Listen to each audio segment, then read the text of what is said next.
class of the secular calendar. We will be continuing as normal, God willing, next Wednesday, January 7th. We will take one day off this month for the yeshiva break, which is, I believe, the week of the 26th. But otherwise, we're rocking on through the cusp of the secular new year. And I hope you enjoy the extra and special foods that we have prepared. I'm not allowed to tell you that we have a special donor who wishes the donation to remain completely anonymous. Even the fact that there's an anonymous donor is supposed to be anonymous, so you'll have to wipe that entirely from your mind. But obviously in honor of the auspicious occasion that this is the eve of the fast of the 10th of Teves, we had to have a special meal with champagne, things like that. So if I knew, I would have eaten earlier. But it's also, life is tough, as my father, Arne Kaparis Mishkova, always used to say. And whenever we have a chance to get together and wish each other any happy occasion, we should definitely chaperine and wish each other a happy new year, secular calendar-wise, and let's hope that we should share many simchas together over coming years. Amen. Okay, so that's the good and welfare. The joke, today we're talking about a Talmudic topic, a very important Talmudic figure. So I'd like to tell a Talmudic joke. It's been a while since I told this one. It happens to be one of the funniest jokes I know, therefore I repeat it quite often. So I hope that you'll forgive me if you remember this joke. The joke centers around this halachic device that many communities use, including our own here in Surfside, of the Eruv. Right, so you remember the joke?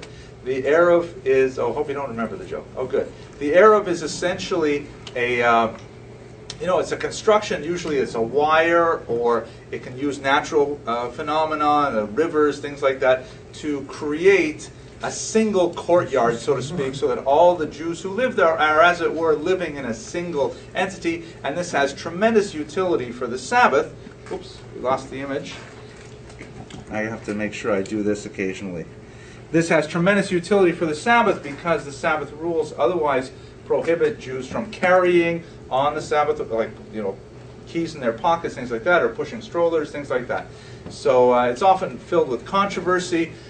Quite often people who are, because these are difficult things to construct, people do not rely on them, especially people of a very high level of piety. They say, you know what, I'm not going to rely on the Eruv, I don't hold with the Eruv. It's also a lot of controversy because quite often when you build an Eruv, that makes a neighborhood more attractive to Orthodox Jews.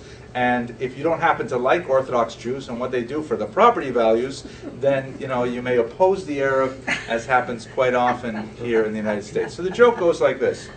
There are two chevrusas, two study partners. They're sitting in yeshiva learning together. And they're learning and studying the Talmud back and forth. And one day, Ruvain says to his friend Shimon, Shimon, I have to confess something. We've been learning together for many years, and we've grown so much in our appreciation of Torah and so on, and I have to tell you, I've been hiding something from you, and I think it's time I actually fessed up and told you the truth.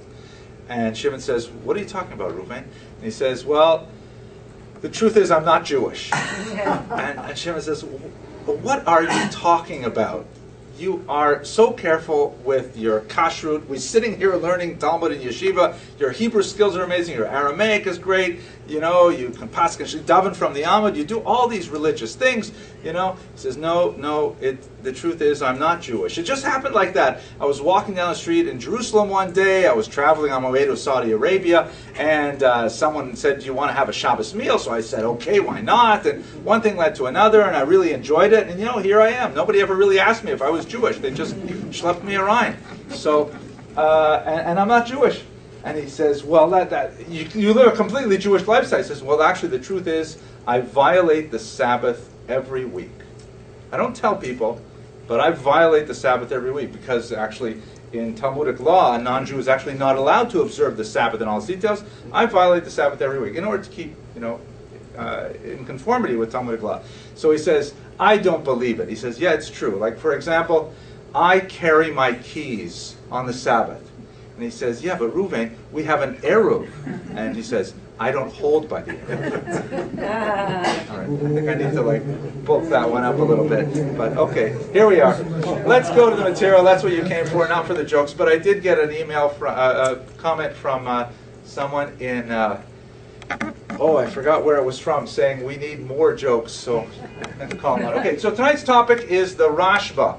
Very Talmudic topic. It's a great honor for me to have the opportunity to speak about him because he, as a thinker, really had a big influence on my own Talmudic education. There's no question. He's an overwhelmingly important figure in the yeshivas. You may not have heard of him. I meant to ask Danit Malka, my daughter, who is now doing the filming. Mr. Rodriguez has gone on to take graduate courses on Wednesday night, so my daughter Danit Malka is going to be filming. Danit Malka, in your extensive education, have you ever heard of the RASHBA? She has. How about Rafaela? You're in the back there. Have you heard of the RASHBA? Okay, so my daughters happen to be exceptionally well educated. But I think outside of yeshiva, chances are you'd never hear the name RASHBA because he's so deeply associated with the Talmud, which is not necessarily taught in women's seminaries. He was a tremendous leader of Spanish Jewry in the heroic 13th century, right towards the end of the Spanish Golden Age. And as we'll see, he was not only renowned for his incisive wit and his encyclopedic knowledge of traditional Jewish law, but also for his tremendous leadership qualities.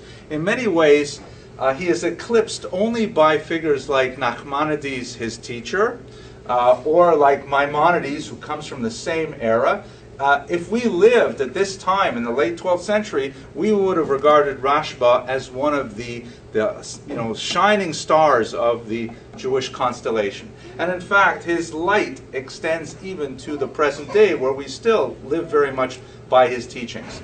The name RASHBA itself is an acronym, like so many of these rabbis had names that were made of the parts of a longer name. Rabbi Shlomo ben Avraham Adret, sometimes vowelized Aderet, but he's known as the RASHBA. Rabbi Shlomo ben Avraham, the RASHBA.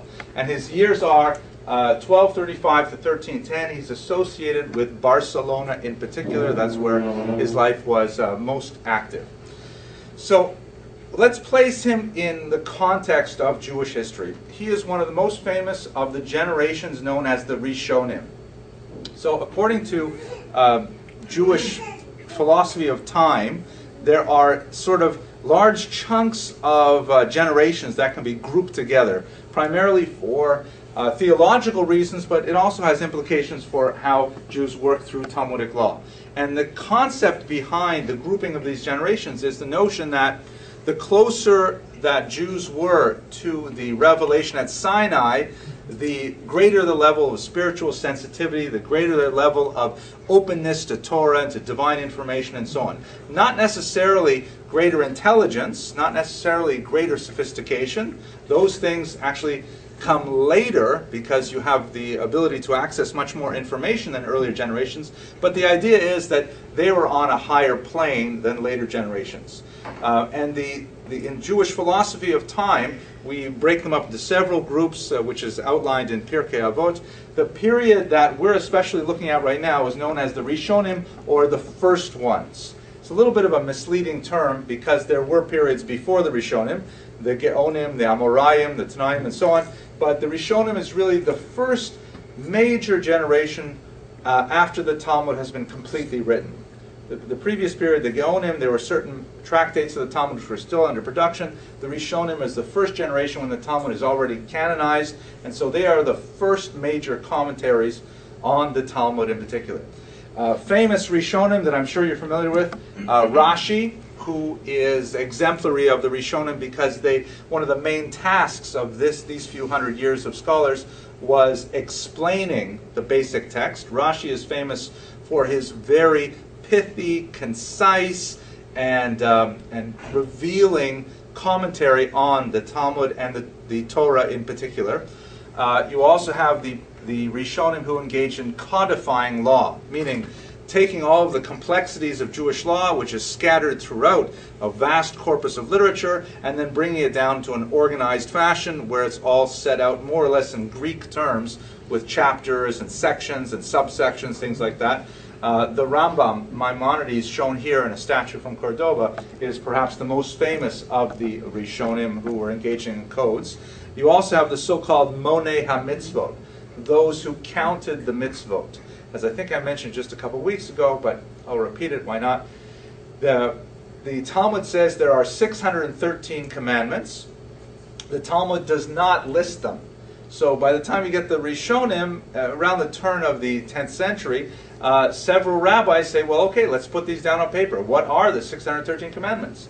And of course, then they have a difference of opinion, which ones should be in, which ones should not be in, which ones are just customary or rabbinic and so on. But that's something that the Rishonim do, is they try to analyze and synthesize so that we have the Torah presented in a very different format than the earlier passages. So these are the kinds of things that the Rishonim engaged in very heavily, and the RASHBA is firmly in that tradition. The most significant area of his work in terms of literature is his activity as a writer of responsa. So the term responsa is Latin, and it is the plural of responsum, which is the same word as we have in English, response, answer. Basically, it would go like this. And by the way, this is the way it works even in the 21st century. A typical Jew would have a question in the observance of Jewish law. He would ask his wife what to do. She would tell him. He would disagree, and so therefore he would be forced to go to the rabbi to find out that his wife was actually correct all along. Here's how it goes. A typical Jew has a problem. He goes to his rabbi. Rabbi, what do I do about this situation? I got involved in this business deal and it didn't go well, and he says I owe him money. I tell him I don't owe him any money. What do I do? The rabbi tries to answer it in the best of his knowledge, but if it turns out that if it's beyond his capability to answer, he'll pass it on to a higher rabbi. And this is all, by the way, decided by consensus, not by any sort of formal mechanism. Who's like a more well-learned rabbi, and that rabbi may pass it on to another rabbi until you have someone who is known informally as the Gadol Hador, the great one of the generation. Once again, it's not a formal designation that you can somehow be elected to become the Gadol Hador. It's just based on consensus where enough people agree that, yeah, this person represents the apex of learning in our generation, and he, typically he, becomes the person that people turn to. The RASHBA, and by the way, because we're talking about Jews, it's rare in any generation that you will have an absolute agreement on one person. There will always be several, maybe half a dozen, that various groups regard as the Gadol Hador, living at the same time. We did have a generation like that about 40 years ago. There was a widespread consensus that Rabbi Moshe Feinstein was considered the Gadol Hador across all movements, but that's very rare and very brief and only episodic in Jewish history. It was the case in the era of the RASHBA. He was clearly the Gadol Hador. To him were addressed all of these very vexing and difficult questions, and he composed written responses to them all around the Mediterranean basin, in particular in Spain and also in Provençal and various parts of Central Europe. And communities would cherish these letters from the RASHBA, and they would become, copied over and over again into their communal records and recirculated and so on. And later on, it may have taken several hundred years, they were eventually published. Over 3,500 of these letters, these responses in Jewish law, have been preserved and have been published and continue to be studied to this day. So he was extremely active. Maybe to put it in kind of a flippant way, he was sort of like a Dear Abby. Is that the name of the column? Dear Abby? He was kind of like Dear Abby, except for Jewish law. People really paid attention to what he had to say. And by the way, as I mentioned a few minutes ago, responsa literature is still being created today. It's really quite fascinating to see all kinds of questions which are usually initiated by technological innovations or social innovations. What is a microwave? Is a microwave an oven? In which case you have to treat it with all the laws that pertain to an oven. So if you cook meat in it and then you want to cook milk in it, you have to kosher it. How do you kosher the inside of a microwave oven? Not the way I did it one Passover, putting a cup of water in there for an hour, thinking that was the right way to do it. And in fact, I actually broke the glass plate and the metal buckled on the inside, and it was history. Okay, so let's go on. His background. He came from a very well-to-do family of moneylenders. We spoke about them a couple of weeks ago in the lecture of Aaron of Lincoln, talked about the institution of money lending as a practice. And he was actually quite gifted in his business acumen. Already at a very early age, he achieved tremendous success building on his family's wealth. And among the people who owed him money were in fact the King of Aragon. Like even as a young man, he was already parlaying his wealth into tremendous resources. But he ended up leaving his wealth to become a communal rabbi. He retired. By the age of 40, he took the position of the Rabbi of Barcelona, which was one of the most important communities of Jews in the Iberian Peninsula. And this is really when the RASHBA becomes the man that he would be renowned for many centuries.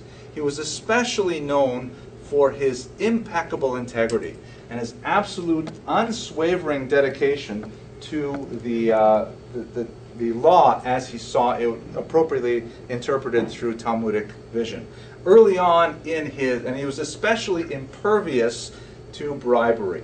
There was nothing that could shake him from his position, regardless of the forces arrayed against him. To give you just a couple of examples, in one case, early on in his career, he was called to adjudicate a case where an orphan who had a substantial estate was disputing with some wealthy Jewish aristocrats and their wealthy Christian nobles who were supporting the Jewish aristocrats, arguing that they were unfairly encroaching upon his estate. And here's a young child without parents, and the RASHBA staunchly defended early on in his career this young child against much greater powers that were arrayed against him. But on the other hand, another case that indicates how he, his integrity was sacrosanct to his activity. There was a case brought against a Jew who was accused of informing against the state.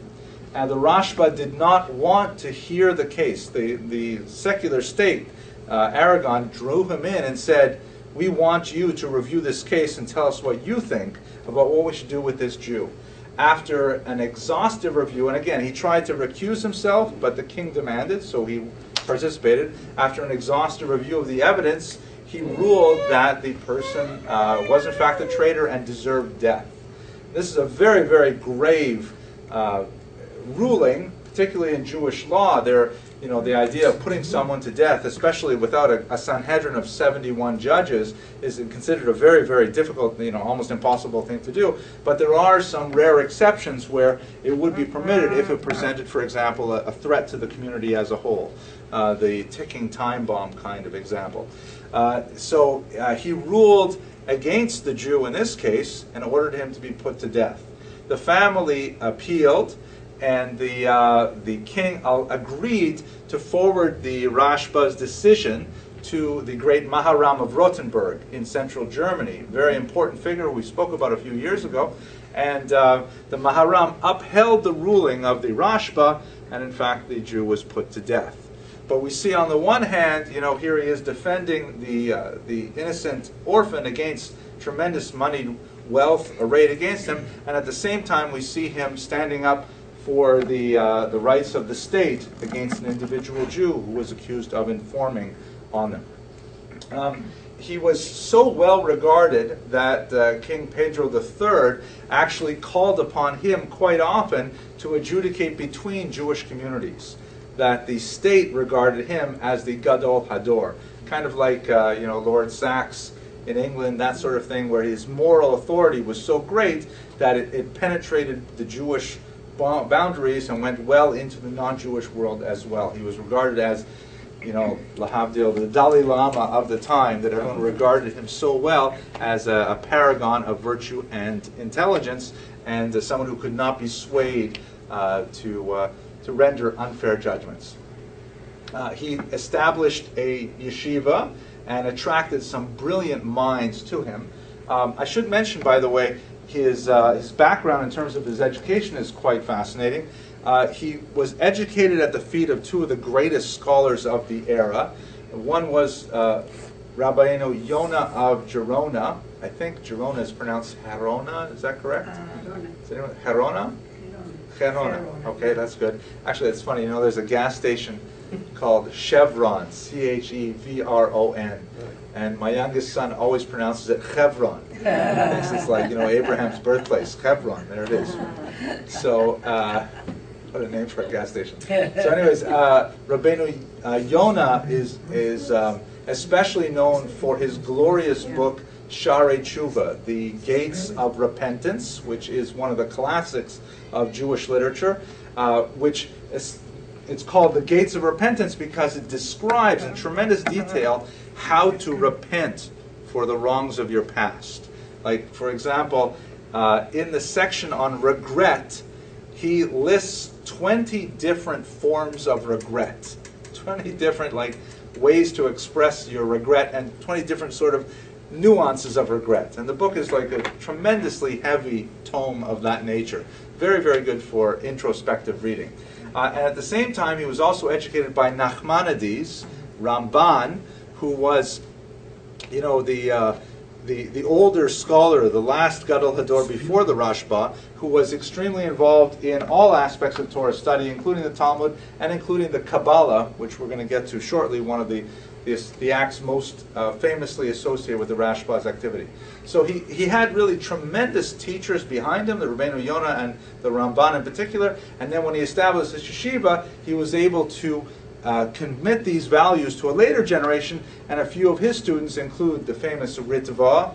Again, if you spend any time in yeshiva, you will study the works of the RASHBA and the Ritva. They seem to go hand in hand altogether, and they really did, because the Ritva was the RASHBA student. And also Rabbeinu Bachaya, who wrote a very famous interpretation of the Torah, a commentary on the Torah that is studied to this day. So again, we have to get the whole picture of this man, very wealthy, and yet his wealth gave him his independence to be able to focus solely on Torah. Regarded as a peerless leader of sterling moral character that was respected by Jew and non-Jew alike, and very much involved in, you know, ruling on issues that spread throughout the Jewish world. Again, 3,500 individual pieces of correspondence. If you work that out, if his career lasted about 40 years, so let's see, how many is that? 3,500? It's about 80 or 90 letters a year, right? That's a huge amount. That's like 2 big letters a week. And these are very learned letters that have tremendous amounts of Talmudic knowledge packed into each one of them. Okay. Now, of course, since we are talking about Jews, there's going to be some dispute involved. And I'd like to concentrate on 3 main areas in which the Rashba was involved in some very significant disputes, which persist in some way to the present day. As we have a teaching in Pirkei Avot, one of the great classics of ancient Jewish literature, any controversy that is for the sake of heaven, the controversy will endure. Meaning, if people are arguing really for the truth and for the betterment of the human race, then that controversy is not going to be just solved. If the controversy is solved, it means maybe it wasn't so much for the side of truth. And so we see that very much so with the Rashba, particularly in his dispute over secular knowledge. So what's going on here? Now, one of the interesting things that's developed in the 13th century, 2 extra things really, but let's focus on the first one first. Judaism as a body of thought was bifurcating. It was getting more complicated, and there were people who were specializing in certain avenues of research more than others. One of the last great synthesis, well, I shouldn't say it like that. Let me back up and just change the way I say that a little bit. There were 3 main bodies of thought among the Jews of the 13th century about how to approach Torah. You had the allegorists, many highly rationalistic Jews, many of whom came from Arabic lands and also from Spain, who felt that the Torah as a whole must be understood as a massive allegory, kind of like in a philonic sense. that it's not everything that's said in the Torah should be taken exactly as it's written. It's all meant to mean something else. And of course, the danger inherent in that way of thinking is that all of the commandments then become debatable. Well, mind you, we debate them anyways. But there's no hard and fast rules. There's no horizon.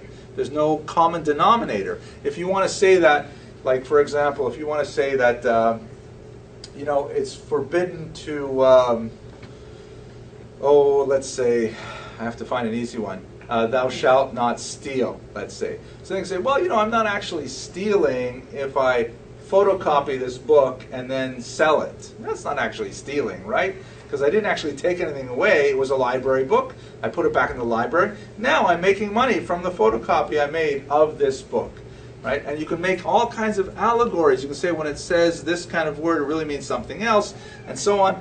And so there was a trend in the Jewish world that was excessively rationalistic and taking the Torah away from its basic meaning.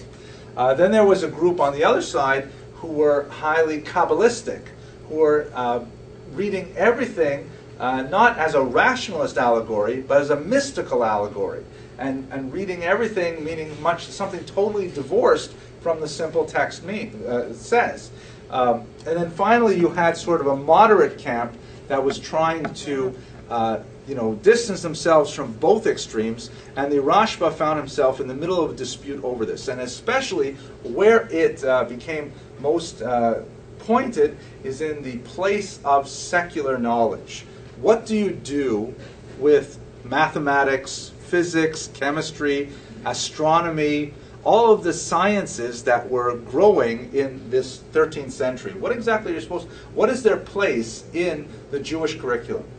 So as you might assume, the rationalists said, wow, it should be, deeply entrenched in the Jewish curriculum. It should be, lots of study of physics and of astronomy and so on. Jews should know tons of that stuff. The Kabbalists said, not at all, because all of this stuff, this is Chochmas Hagoyim, non-Jewish wisdom. It is mitame, it defiles the Jewish soul. Jews should just stick to the 4 cubits of the Talmud alone and not study any of this secular wisdom. And the moderate camp in the middle was really, there are arguments to be said for both in some ways, because the rationalists, when you study some of these things, there's worry that you'll be drawn away from basic faith and you'll be drawn into heresy, especially if you're studying, let's say, Greek philosophers with multiple gods and things like that. So they were concerned, how are they going to negotiate the two extremes here?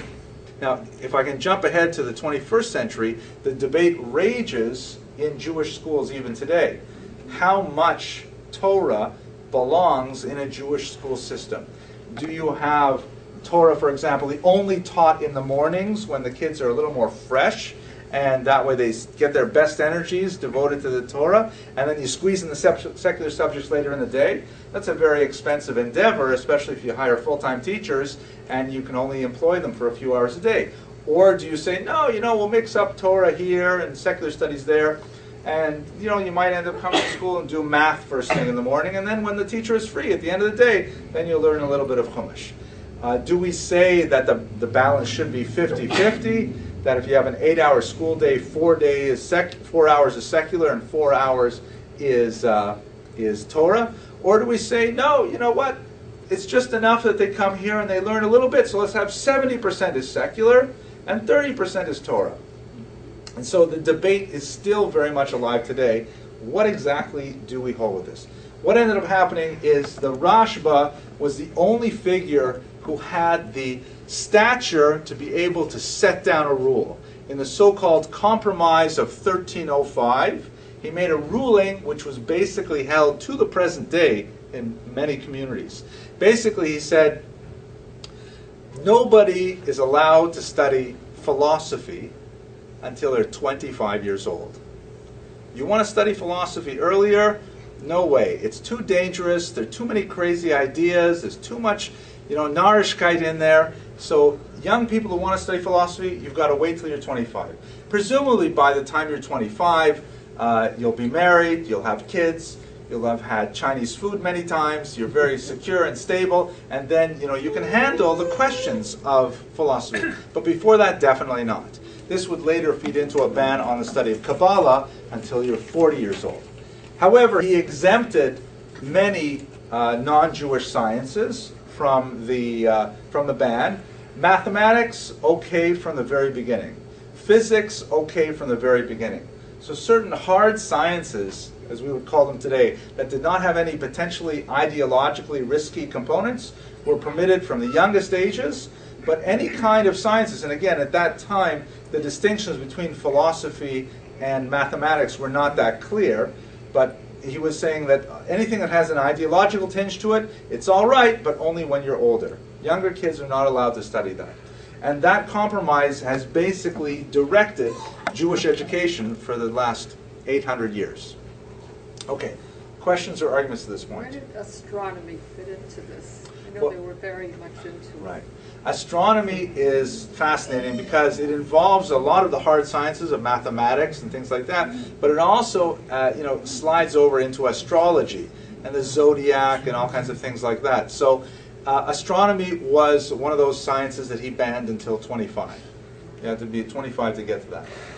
But a very important statement, and it essentially set to rest all of the disputes, because it was a ban that was clear, it was easy to follow, it was not too strict that that people couldn't abide by it and so on. There's also an interesting sort of political dimension to this as well, because at this time, France in particular was beginning to centralize its government. And one of the issues that was of concern to the French community, I'm kind of rounding out France as a whole here, was that is it possible that we have Jews living in our country who are ruled by our hated Spanish rivals? Here's a Jew in Barcelona who's telling our French Jews what to do? That's not okay. And so, the RASHBA was living in a time where these kinds of political disputes spilled over into religious ones. That the RASHBA's ruling was an illustration of the Talmudic proverb, so a Rishonic proverb, Ein simcha keheter haspekot. There is no happiness like the resolution of doubt. Like when you don't know what's going to be, yes, no, is it going to work, not going to work. Once you know, that's a special kind of simcha. And so the RASHBA, he resolved the doubt, and he had the kind of shoulders that could say, this is what we're going to do, and everyone agrees to it. Okay, so he also was very involved in defending Judaism, particularly from attacks from without. This is a period when it was very popular to host so-called disputations, in which the church, usually with state support, would arrange for these kind of debates in which Jews were forced to participate in a debate against a Christian interlocutor, usually a Jewish convert to Catholicism. Perhaps the most famous of them was the Barcelona dispute of 1263, in which Nachmanides, the RASHBA's teacher, faced off against Pablo de Cristiani, a convert to Christianity. And Nachmanides, we have both the Hebrew and the Latin account of what happened. Both sides say they won. What we know is that the court ruled, or the judges, who were all the Christian judges, ruled in favor of the Christian debater, but the king gave Nachmanides a huge amount of money and said, you better get out of the country because you're in trouble now for the very strong performance that you showed. And Nachmanides was banished. He ended up in Israel. These disputations proved to be very, very popular, and the RASHBA was very active in participating in them whenever he was called to, and in particular in writing. He wrote tracts that criticized books like the Pugio Fide, the Fighter of the Faith, by Raymond Martini, a very important church thinker who criticized Judaism heavily. And he also wrote tracts against Ahmad ibn Hazm, who was a Muslim thinker who had written criticisms of Judaism. So he was very much active in the literary scene in defending Judaism against its detractors from without. And then finally, he was involved in defending himself, not surprisingly. Besides his responsa literature, and besides his commentary on the Talmud, which we haven't had much time to discuss, he also wrote a few sort of halachic volumes that deal with particular topics. One of these topics dealt with the laws of keeping kosher, and it was called Torat Habayit, the teachings of the home, or the Torah of the home. And it was criticized within the realm of appropriate debate by another great thinker of the period, Aharon of Barcelona, who you may recognize. He is widely believed to be the anonymous author of the Sefer HaChinuch, shown here in a 5-volume Hebrew-English translation. We happen to have several copies in my house because it's a very popular bar mitzvah gift. It is actually the first, it itself was a bar mitzvah gift. It's a rather amazing book. Let me take a second to tell you what the book is about. The book is written anonymously, so it's attributed to Aaron of Barcelona, but we're not positive. And basically what he does is, he wrote this book for his son on the occasion of his bar mitzvah. It is organized according to each of the sections of the Torah, the Parshiot of the Torah, and it goes through each of the 613 mitzvot in turn. And it says, a couple paragraphs about what the mitzvah is, how it is observed, and then most fascinatingly, and very uncommonly, he says why the mitzvah exists. The reasons behind the mitzvah, which most of the commentaries do not treat. I mean, God says this is the mitzvah, the commandment, and most commentaries just say that's what we're supposed to do. But the Chinuch actually provides reasons, which makes it an unusually fascinating book. At any rate, Aaron criticized the Torah Habayit. He wrote a book called Bedek Habayit, which means examination of the house. Like, if the house is so good, it can stand up to a little bit of criticism here, in which he took the RASHBA to task politely on some of his ideas. So the RASHBA apparently was not pleased with the criticism, and he anonymously wrote a defense of his work, written in the third person, meaning as if it was some other person wishing to defend RASHBA. We find out from a later responsa that the RASHBA was actually defending himself, and his book was called Mishmeret Habayit, guarding the house. So you have the laws of the house, the examination of the house, and then guarding of the house, all one kind of like triad of works that deal with it. So he was involved in, defending his own ideas against criticism as well. So when we take all of his works as a whole, we see that the RASHBA has a phenomenal legacy. This, by the way, is the 5-volume set of his commentary on the Talmud alone, exempt, separate from the responsa literature and so on. The RASHBA was a communal figure of tremendous proportion. He was an astute leader and a profound Talmudic thinker, very, very active in protecting the Jewish communities all around, both intellectually and in many ways on a leadership level. And perhaps the most lasting contribution to Jewish thought, besides his literary oeuvre, is his Compromise of 1305, which laid out the boundaries for the acceptable incorporation of non-Jewish wisdom into the Jewish educational curriculum. So with that, I want to thank you very much for your attention and your endurance, as always. Next week, we're going to speak about Kalonymus ben Kalonymus, another scholar who was especially involved in translating Arabic wisdom into European languages, and one of the principal reasons why Jews made such a phenomenal contribution to world culture. Thank you for your participation.